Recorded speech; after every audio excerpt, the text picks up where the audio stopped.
guys, for today's video ay gagawa tayo ng overnight oats na nag-trending ngayon sa social media. So, ayan, gagayahin natin. Although hindi to complete ingredients, pero tatry natin gumawa kahit hindi kompleto. So, ayan.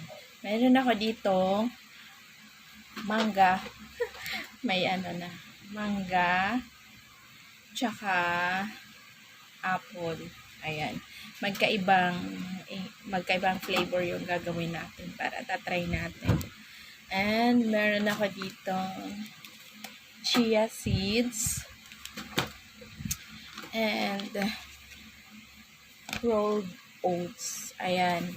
Ayan. Ito yung mga ingredients na nakita ko sa sa mga videos na napapanood ko. Gusto ko siyang itry. Tsaka meron din akong honey. Ayan, may honey ako. Honey to. Wala lang akong yogurt. Kasi wala akong mabilhan ng yogurt. So, ayan. Hindi ko alam kung meron pa ba akong kulang. Yogurt lang ba? Basta yun. Yun. Basta gagawin ko to. Tatry natin kung masarap siya or hindi. Kapag hindi siya masarap na walang yogurt, so, bibili tayo ng yogurt. Wala lang talaga akong mabili. Kasi kahapon naghahanap ako. Wala dito sa mga stores. So, hindi naman ako pumunta ng grocery. So, hindi tayo makakabili ng yogurt. So, ito lang muna. And, meron palang milk to. Nasa ref lang. So, ayan guys. Let's start. Hiwain ko muna itong mangga. So, ayan guys. Nahiwa ko na yung mangga. Kasi curious lang ako sa lasa nito. Sabi nila, masarap daw. So, titikman natin. Tikman natin yung mangga kung matamis. Tamis. And, hiwain naman natin ng apple. Binabalatan ba to? Hindi na yata ito binabalatan. Huwag na natin balatan kasi yung sustansya daw nito is nasa balat. Para masustansya. Pero hinugasan ko naman to guys, kaya huwag kayo mag-alala. Tikman natin. Ganitong hiwa lang guys.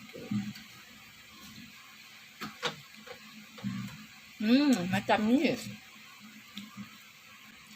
So, ayan guys. Dahil wala tayong jar, yung nag-trending na jar, yung may kutsara.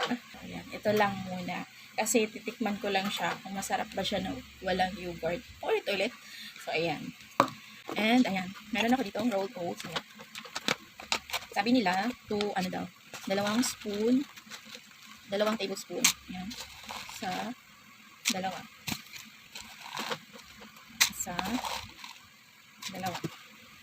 And sa chia seeds. Chia seeds. 1 tablespoon. Yeah. 1 tablespoon. Sealed natin yan. So, ayan guys. Meron na tayong oats and chia seeds. And then yung, milk. Wait, guys. Lalagay tayo ng half cup of milk. Sabi nila half cup, pero parang hindi naman pwedeng half cup, baka sobrang dumami. Pero kayo po, depende na lang po sa inyo kung ano yung gusto, kung ilang sukat yung gusto nyo ng gatas na wala ako. So, ayan. Tansyahin nyo lang yung gatas. So, ako, parang tama, half cup na yata. So, ayan. Pakita ko sa inyo. Hindi ko kasi may Ayan. So, ayan. Pwede na. Half cup. So, ayan. Ayan. Wow. And then, ilalagay na natin yung ating hiwang mangga and apple. Honey pa pala. So, ayan. Lagay na natin to.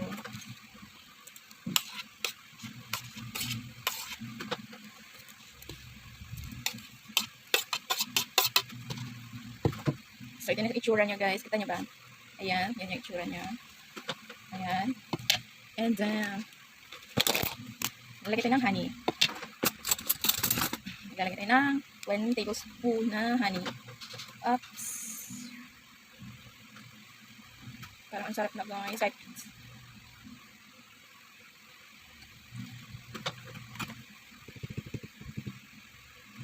So, Ayan, lalagyan ko na siya ng honey. And then, haluin lang. Ayan, halo lang. And then, halo.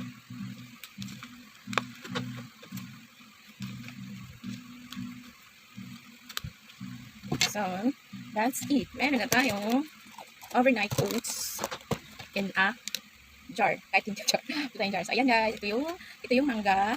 Ito yung apple. So, ayan. So, ayan guys. Thank you so much for watching. Bye-bye. And then, ipapakita ko na lang sa inyo kapag kakainin na natin tomorrow. Kasi bukas ko siya kakain kasi overnight nga na bukas. So, ayan. Thank you so much guys. Bye-bye. Hi guys! So, good morning. So, tulad nga ng sinabi ko na titikman na natin ngayon yung ating overnight oats na ginawa kahapon. So, ngayon, siya, kainin na natin. Kainin na natin guys. Ayan yung, parang masarap siya.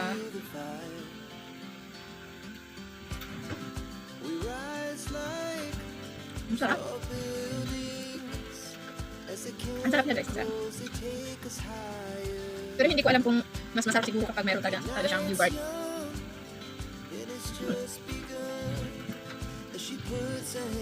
Yung mangga yung malalatahan ko.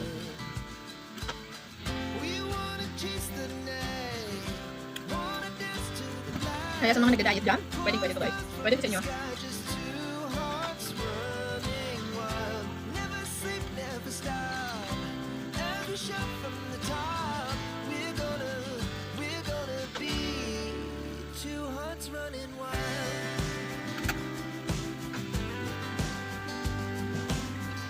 So, ayun lang guys. Thank you for watching.